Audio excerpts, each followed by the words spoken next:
Hello hello, j'espère que vous allez bien.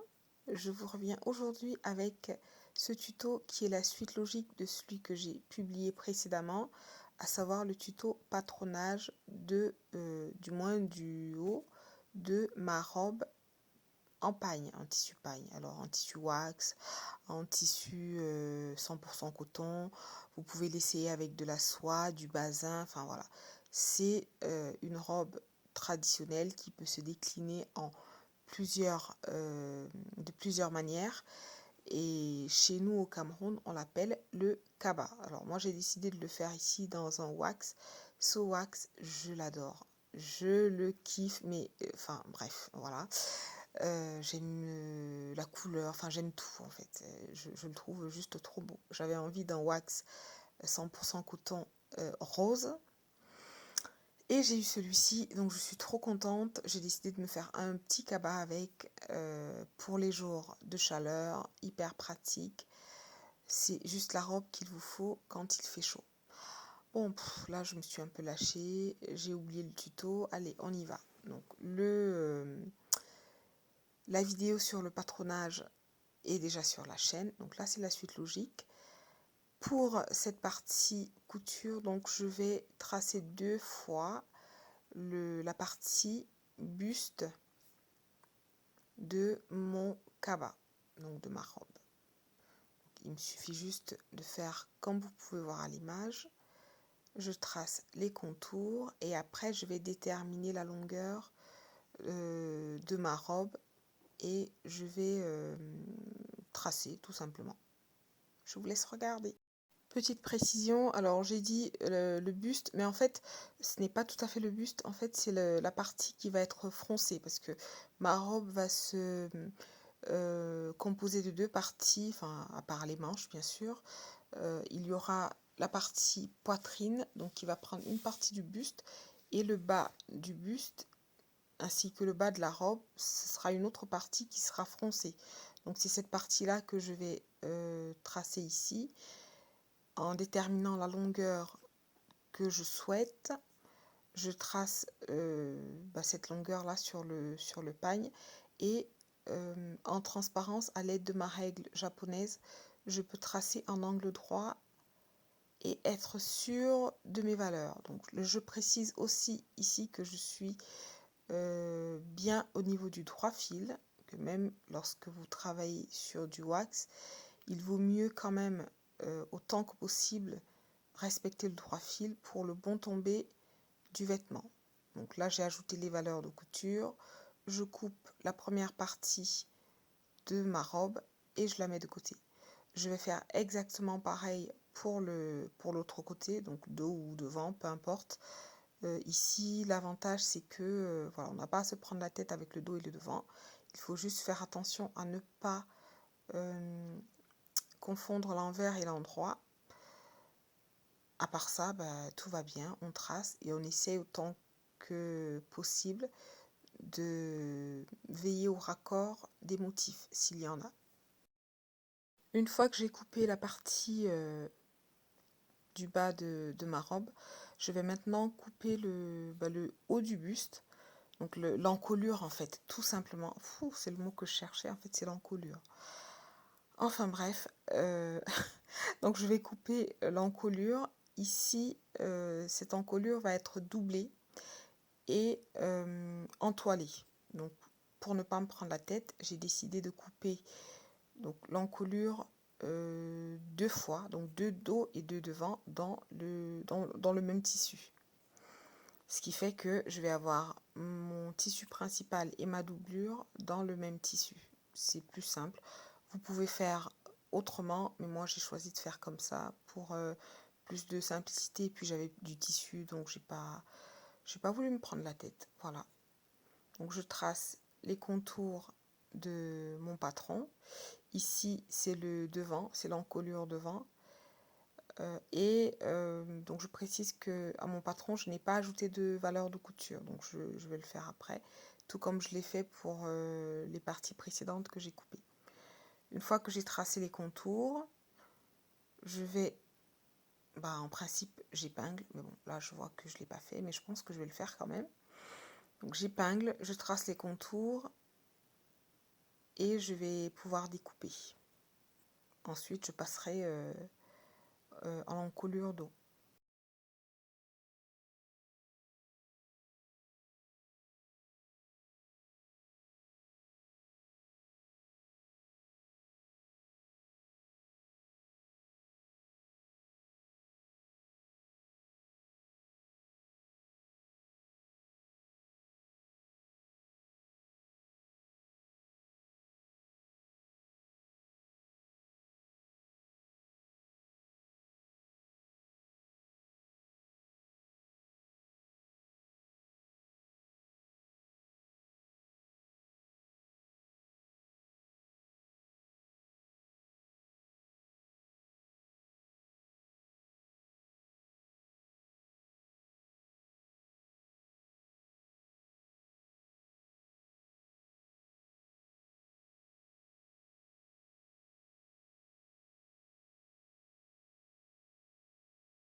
Alors voilà, j'ai découpé toutes mes pièces. Je reprécise que j'ai deux devant, deux dos qui font office de pièces principales et de doublure.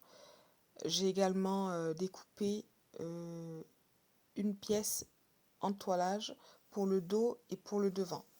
Donc je vais entoiler ici la partie qui va être la partie principale, pas la doublure. J'en ai aussi profité pour découper 4 fonds de poche parce que ma petite robe aura des petites poches. Donc pour les poches, rien de compliqué, hein. J'ai mon patron habituel. Pour ceux qui me suivent, qui regardent mes vidéos d'habitude, vous avez très certainement reconnu ce patron. Donc je vais entoiler ici l'encolure devant, donc la partie principale, et je vais faire de même avec l'encolure dos, toujours de ma pièce principale, c'est-à-dire la pièce qui sera visible de l'extérieur. Donc voilà, je passe ensuite à l'encolure dos et après je vais assembler le dos et le devant au niveau des épaules. Et je vais faire pareil avec la doublure. La doublure qui, elle, ici, n'est pas entoilée.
Comme très souvent, j'ai surjeté les parties de mon vêtement qui pouvaient l'être à l'avance. Je n'ai pas filmé parce que j'estime que ça n'apporte rien au tuto.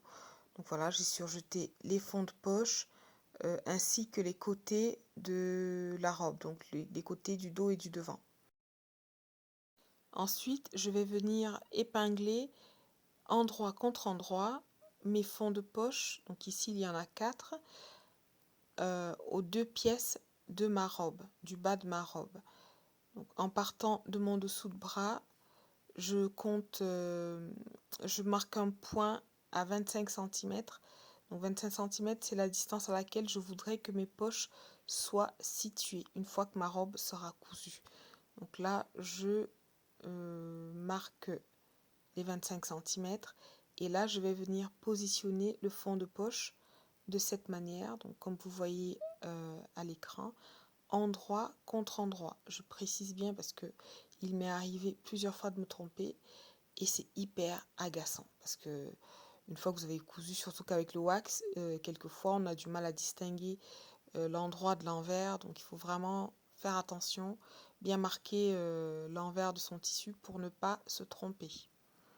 Donc voilà, je l'ai fait d'un côté, je le fais de l'autre côté, je positionne mes fonds de poche, j'épingle et je vais coudre à 0,7 entre 0,5 et 0,7 cm du bord. Et ensuite, donc là, je vais venir ouvrir les coutures que j'ai faites au niveau des épaules, donc pour la doublure et pour l'encolure principale.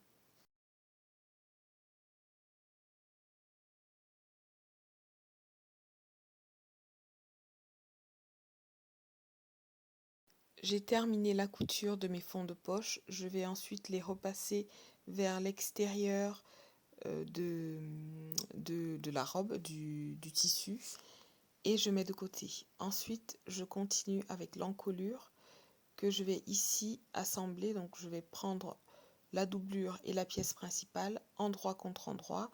Je fais coïncider les coutures des épaules et je vais venir coudre à 1,5 cm du bord.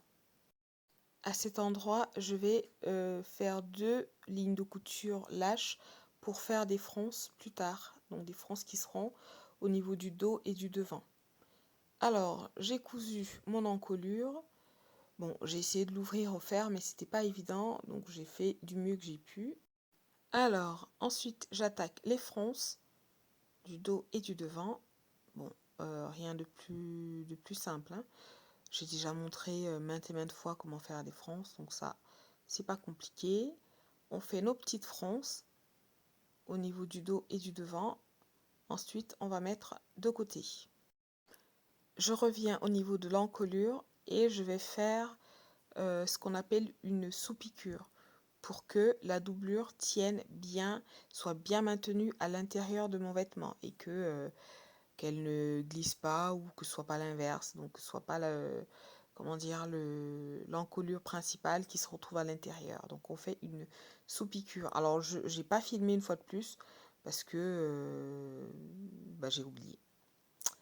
Donc une fois que j'ai fait ma sous-piqûre, je vais venir ici. Bon là j'ai essayé de vous montrer mais bon ça se voyait pas.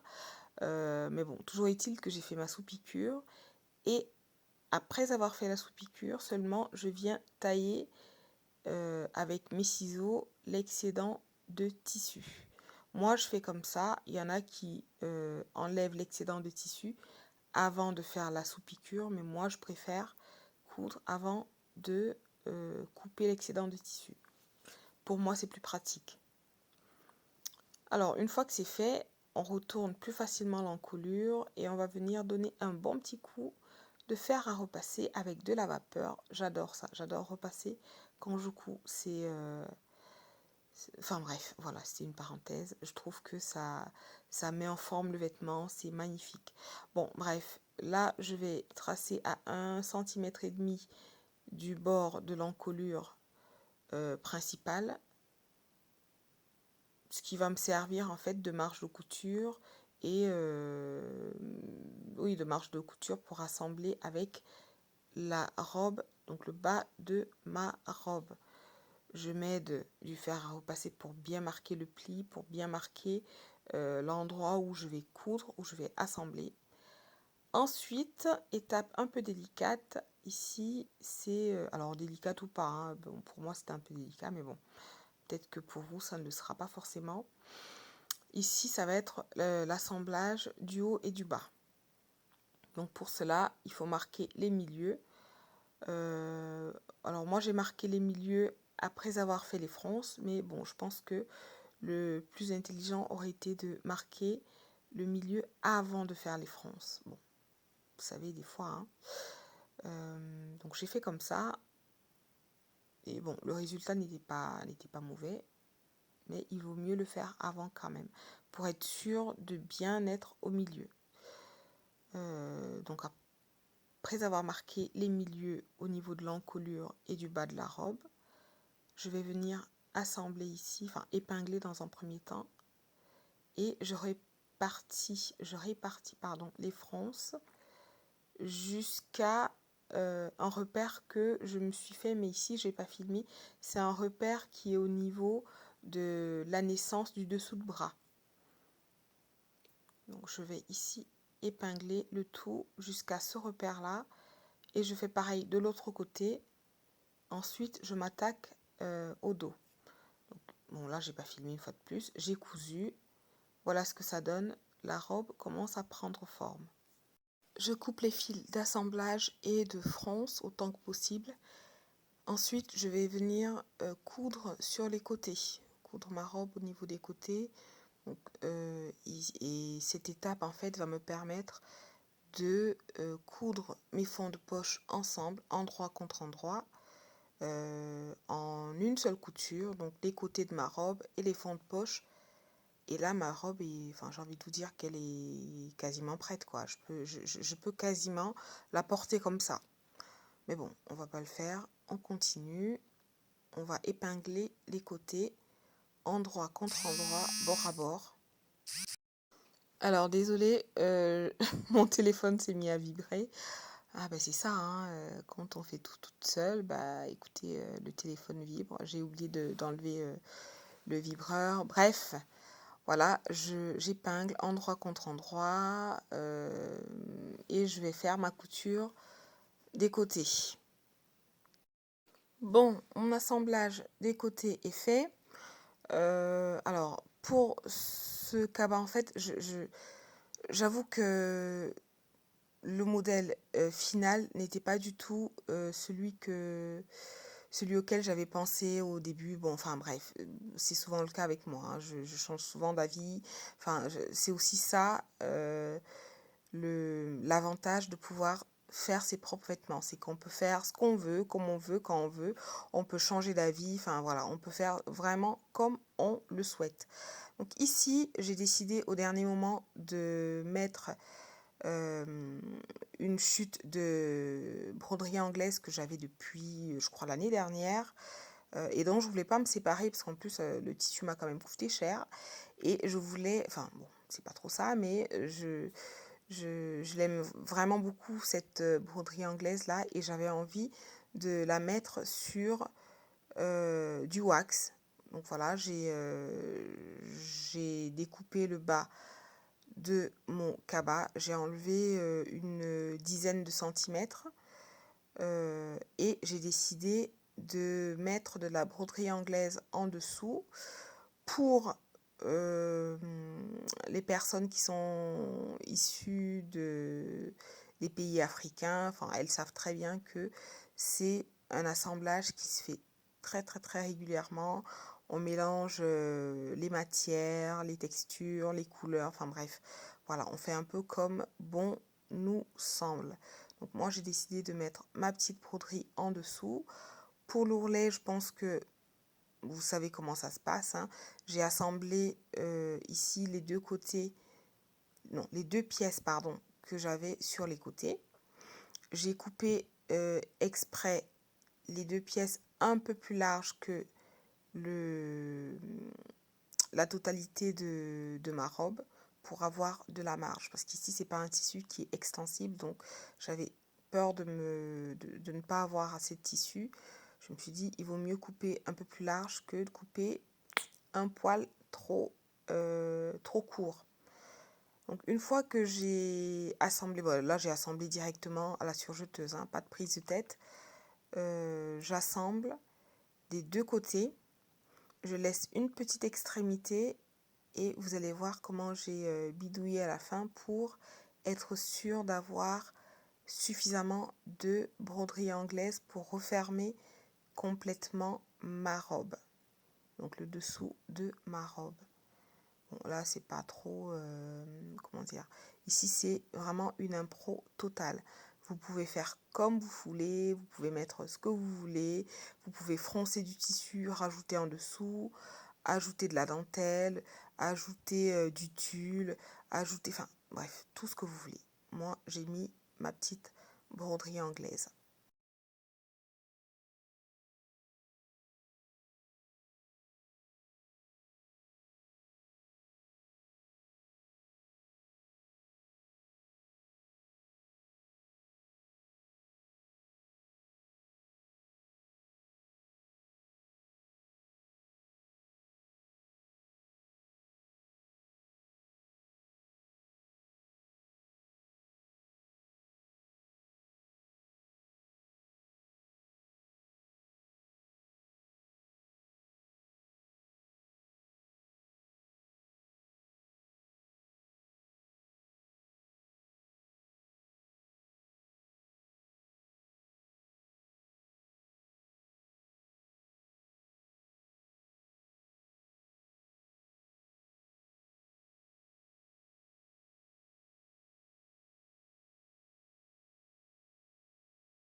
Alors pour le bas de la broderie anglaise, donc du coup de l'ourlet de ma robe, j'ai décidé de faire en rouleauté, c'était plus simple, pas de prise de tête, vite fait, bien fait, c'est propre, c'est joli, c'est féminin.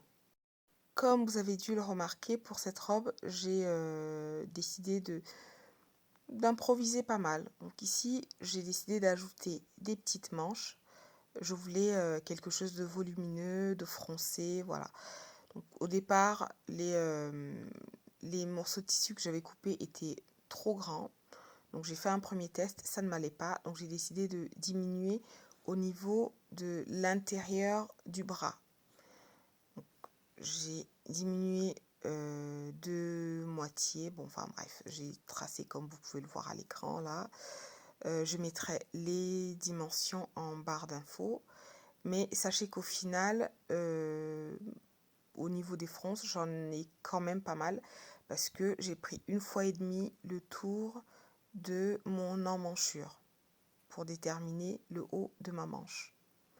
Et pour le bas, j'ai plié à 0,5 cm, j'ai cousu au point droit. Pour le haut, j'ai fait des fronces. Voilà, ça c'est la manche quasiment finie. J'ai fait des fronces et j'ai assemblé de manière classique. Donc si vous regardez mes vidéos, vous savez que je fais souvent pas mal d'assemblage de manches avec des fronces et tout ça. Donc voilà, c'est quelque chose que je fais très très très souvent. Donc je ne me suis pas attardée sur le sujet. Cela dit, si vous avez des questions, n'hésitez pas. En commentaire, je réponds à tous les coups. Une fois que j'ai fini de former mes fronces, je vais maintenant venir mettre ma manche aux dimensions de l'emmanchure pour être sûr d'avoir suffisamment de tissu et après ça je vais répartir les fronces de manière équitable sur l'ensemble de l'emmanchure en fait. Et après il me suffira juste de venir épingler le tout puis de passer à la couture au point droit. Pour vous faciliter la tâche, si jamais vous avez du mal avec les assemblages d'emmanchures comme celle-ci, n'hésitez pas à bâtir en amont. Moi, c'est ce que je fais toujours. Je l'ai fait ici. Ça me prend 2 minutes, mais au moins, ça me permet de coudre plus sereinement, de ne pas avoir peur que les épingles ne sautent. Enfin bref, voilà, j'assemble plus sereinement, c'est mieux, c'est plus comment je veux dire ça, c'est une méthode qui est plus adaptée aux débutants ou même pas hein, si vous avez du mal n'hésitez pas à bâtir, quelle que soit l'étape d'assemblage. Si vraiment vous trouvez que vous avez du mal, que les épingles vous gênent et tout ça, on prend le temps, on fait un petit bâti et après on peut coudre tranquillement. Voilà, je vais maintenant épingler tout ça. J'ai bâti, mais je pense que je ne l'ai pas filmé. Et après, j'ai cousu au point droit à 1,5 cm. Si vous avez également du mal à coudre droit ou en arrondi, enfin bref, à bien respecter les marges de couture, n'hésitez pas à tracer une ligne en fait qui sera la ligne sur laquelle vous allez coudre en fait. Et ça, c'est quelque chose qui va énormément vous aider. Moi, en tout cas, ça m'aide beaucoup et ça m'aide à coudre droit, tout simplement. Donc voilà, j'ai assemblé mes manches. Maintenant, je vais venir refermer ici la doublure au niveau de l'intérieur de mon vêtement. Et là, ça va être la partie, la dernière partie, la partie finale de mon vêtement. Tout simplement en faisant un petit rentré d'1,5 cm que je vais épingler et ensuite je vais coudre le long de ce pli à peu près 2 mm. Donc je vais coudre au point droit. Et après ça, devinez quoi, mon vêtement est terminé. Alors, j'en profite pour vous dire merci pour votre soutien, pour vos commentaires. N'hésitez pas à me laisser des petits likes, ça fait toujours du bien. À me laisser vos commentaires. Alors, j'ai découvert que 90% des personnes qui regardent mes vidéos ne sont pas abonnées à ma chaîne. Je ne sais pas si c'est parce que je ne vous le demande pas, mais abonnez-vous. Voilà, c'est gratuit, ça ne vous coûte rien. Activez la cloche de notification, likez, partagez, commentez. Ça nous motive, ça nous permet de savoir que vous aimez notre contenu. Et voilà ma petite robe prête pour cet été. Je vous dis à bientôt sur ma chaîne. Ciao!